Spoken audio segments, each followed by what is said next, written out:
MBBS in just 16 lakhs. Kyrgyzstan, Central America, Russia, Georgia. Orbit Global Education.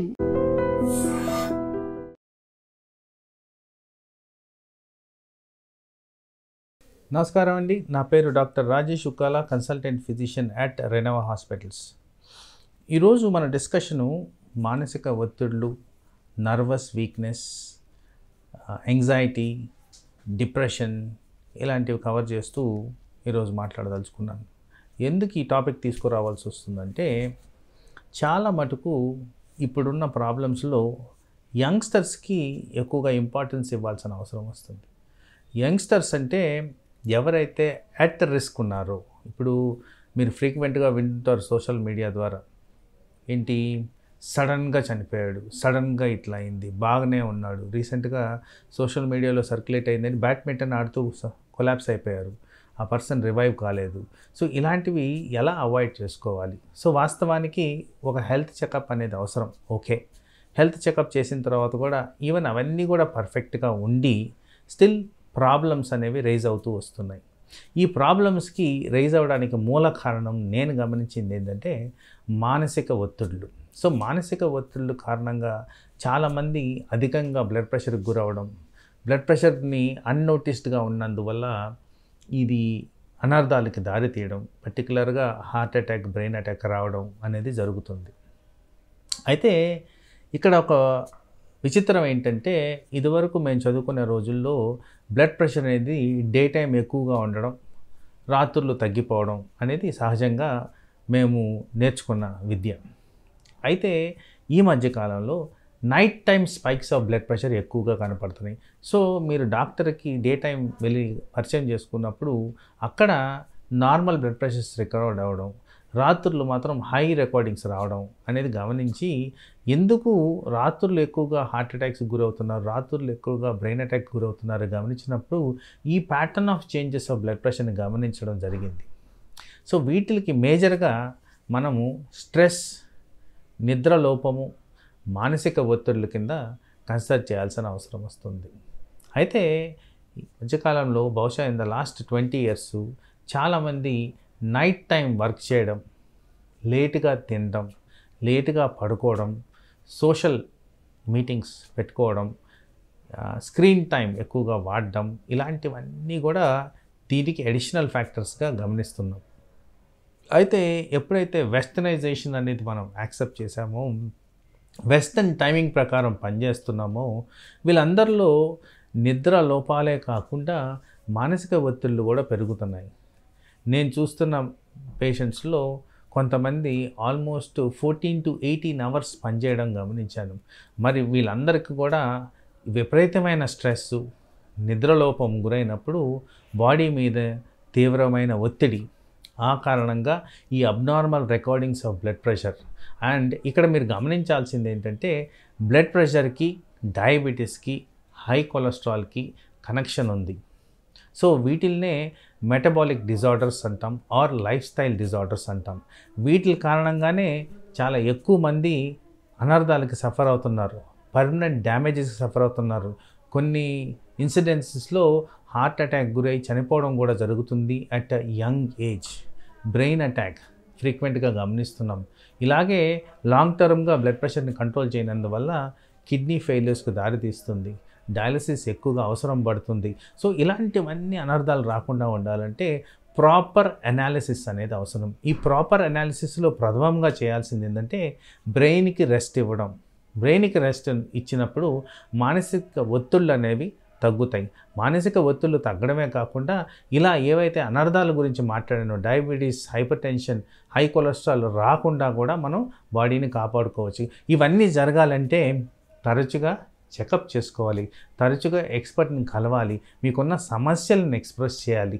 చాలా ఫ్రీక్వెంట్గా నేను వింటున్న సమస్య ఏంటంటే, వీళ్ళు వచ్చి ఎక్స్ప్రెస్ చేయకపోవడం అనేది మేజర్ ఇష్యూ. నేను అన్నట్టుగా నార్మల్గా బ్లడ్ టెస్ట్లు వచ్చినా కానీ మానసిక ఒత్తిడిని ఎక్స్ప్రెస్ చేయలేక చాలామంది సఫర్ అవడం కూడా గమనిస్తున్నాను. సో ఇలాంటివి రాకుండా ఉండాలంటే అనాలిటికల్గా మీరు డాక్టర్ దగ్గరికి వెళ్ళి ఇలాంటివన్నీ చర్చించుకొని అవసరమైన చోట మెడిసిన్స్ వాడడం అనేది ఇంపార్టెంట్గా మనం గమనించాల్సిన అవసరం ఉంది. మానసిక ఒత్తిళ్ళు ఎప్పుడైతే తగ్గిస్తామో అప్పుడు ఇలాంటి మేజర్ అనర్థాలు పర్టికులర్గా యంగ్ పీపుల్లో రాకుండా మనం అవాయిడ్ చేసుకోవచ్చు. సో ఇది ఇంపార్టెంట్గా గమనించాలంటే రెస్ట్, రిలాక్సేషను, రెస్టరేషన్ ఇవన్నీ కూడా బ్రెయిన్కి ఇంపార్టెంట్. బ్రెయిన్కి ఎప్పుడైతే రెస్ట్ ఇస్తామో మానసిక ఒత్తిళ్ళు తక్కువ అవుతాయి. ప్రాపర్గా పడుకోవడం అనేది డెఫినెటివ్ ఆన్సర్ ఫర్ దిస్.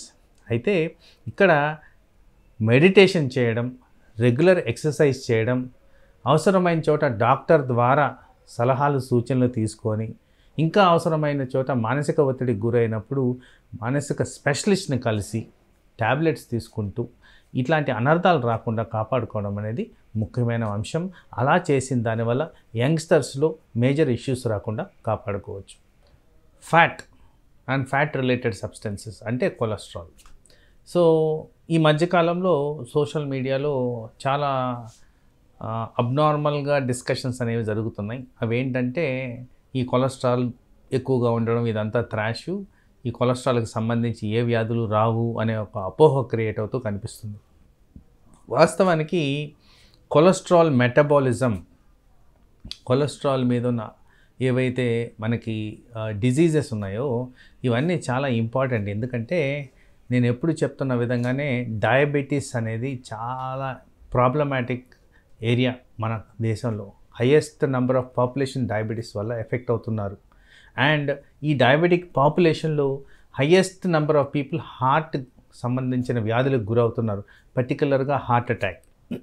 మరి ఇలా ఉన్నప్పుడు కొలెస్ట్రాల్ రోల్ చాలా ఇంపార్టెంట్.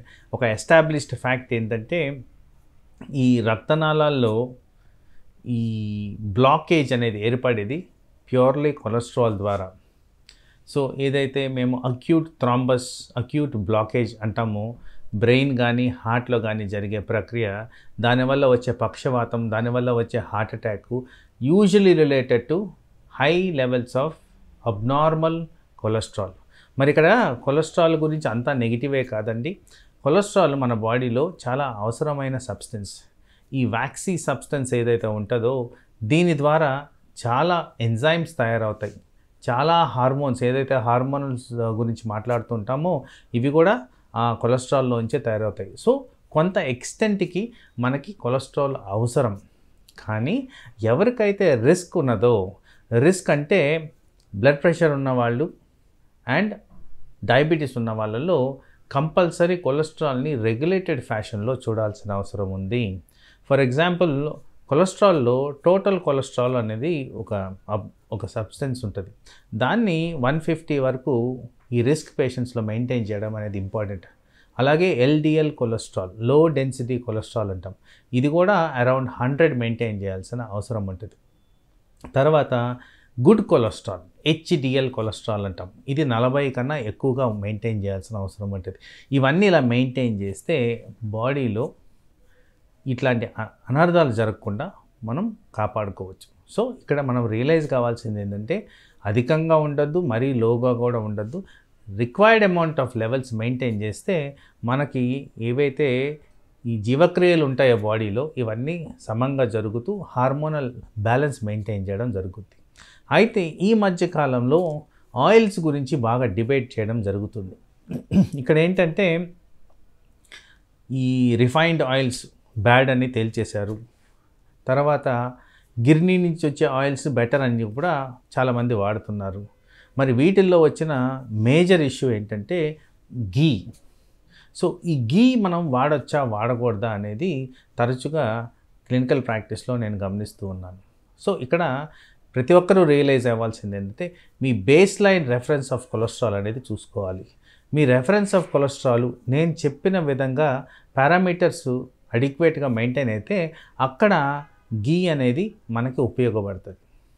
అధికంగా కొలెస్ట్రాల్ ఉన్నవాళ్ళు గీ కన్జ్యూమ్ చేయడం మంచిది కాదు. అది ఎంతవరకు అయినా మంచిది అయి ఉండొచ్చు, కానీ ఎక్స్ట్రా అమౌంట్ ఆఫ్ కొలెస్ట్రాల్ బాడీలో సర్క్యులేషన్లో ఉన్నప్పుడు, పర్టికులర్గా రిస్క్ ఉన్న వాళ్ళు, డయాబెటీస్, హైపర్ టెన్షన్, ఇదివరకు స్ట్రోక్ వచ్చిన వాళ్ళు, ఇదివరకు హార్ట్ అటాక్ వచ్చిన వాళ్ళు, వీళ్ళు డెఫినెట్గా ఆయిల్ రెగ్యులేషన్ అనేది పాటించాల్సిన అవసరం అయితే ఉంది. గీ మంచిది కదా అని చెప్పి ఎక్సెస్ అమౌంట్ కన్జ్యూమ్ చేయడం కూడా నాట్ రికమెండెడ్. సో ఎక్కడైతే అవసరమైందో అక్కడ ఆల్వేస్ చెక్ కొలెస్ట్రాల్ లెవెల్స్. మనం చెప్పిన విధంగా లెవెల్స్ మెయింటైన్ అవుతున్నాయా లేవా అనేది మనం గమనించుకోవాల్సిన అవసరం ఉంది. మీకు ఇంకా డౌట్ ఉన్న చోట మీ అడ్వైజర్ డాక్టర్ కానీ న్యూట్రిషన్ కానీ కలిసి నేను ఇంత తీసుకోవచ్చా. సో ఇక్కడ ఉన్న నెక్స్ట్ క్వశ్చన్ ఏంటంటే చాలామంది అడిగేది నేను ఎంత గీ తీసుకోవచ్చు అని. సో ఎంత గీ తీసుకోవడం కన్నా ముందు అసలు మీ కొలెస్ట్రాల్ లెవెల్స్ నార్మల్ ఉన్నాయా లేవా నిర్ధారించుకోవడం, తర్వాత మీకు వచ్చిన లెవెల్స్ బట్టి మీరు వాడుతున్న ట్యాబ్లెట్స్ బట్టి మీరు గీ తీసుకోవచ్చా లేదా అనేది ఎక్స్పర్ట్ ద్వారా దాన్ని కన్ఫర్మ్ చేసుకోవడం మోస్ట్ ఇంపార్టెంట్. ఎస్, వాస్తవానికి రిఫైన్డ్ ఆయిల్స్ కన్నా ఇది బెటర్ ఆయిల్ కింద కన్సిడర్ చేయాలి. కానీ బాడీలో అధికంగా ఉన్నప్పుడు మాత్రం కంపల్సరీ మనము ఆ కొలెస్ట్రాల్ లెవెల్స్ని అధిగమించకుండా చూసుకోవడం అనేది ఇంపార్టెంట్. అవసరమైన చోట మనము ట్యాబ్లెట్ని ప్రాపర్గా వాడుతూ ఫ్రీక్వెంట్గా కొలెస్ట్రాల్ని చెక్ చేసుకుంటూ కొలెస్ట్రాల్ ద్వారా వచ్చే అనర్థాలకు గురి కాకుండా పర్టికులర్గా హార్ట్ అండ్ బ్రెయిన్కి సంబంధించిన వ్యాధులు రాకుండా మనం కాపాడుకోవాల్సిన అవసరం ఉంది. ఇలా చేసిన దానివల్ల గీ బెనిఫిషియల్ ఎఫెక్ట్స్ కూడా మీరు పొందొచ్చు అండ్ అనర్థాలకు రాకుండా కూడా మీరు కాపాడుకోవచ్చు. నమస్తే. Sir, one life lesson what medicine has taught you. Whatever you can do without expecting. But I really believe మన పాజిటివ్ యాటిట్యూడ్ ఉంటేనే మనం ఏదైనా సాధించగలం. గట్ ని మనం కరెక్ట్ గా డీల్ చేసినట్లయితే అది మనకి పాజిటివ్ హార్మోన్స్ ని రిలీజ్ చేస్తుంది. షుగర్ వచ్చిన వాళ్ళ పరిస్థితి ఏంటి? పొట్ట దగ్గర పెరిగితే దాన్ని ఆండ్రాయిడ్ అంటారు, ఆండ్రాయిడ్ ఫోన్ కదా. అసలు థాట్స్ ఎందుకు వస్తాయి? బ్రెయిన్ డెడ్ అంటే దానికి ప్రపంచం అంతా కూడా కొన్ని నిర్దిష్టమైనటువంటి లక్షణాలు. మానసికంగా ధైర్యంగా ఉంటే క్యాన్సర్ జయించవచ్చు. You are a doctor for a cause sir, అంతే. వాళ్ళకి వచ్చిన ఆదాయం కాకుండా ఫ్రీ సర్వీస్ ఎంతమందికో చేస్తుంది.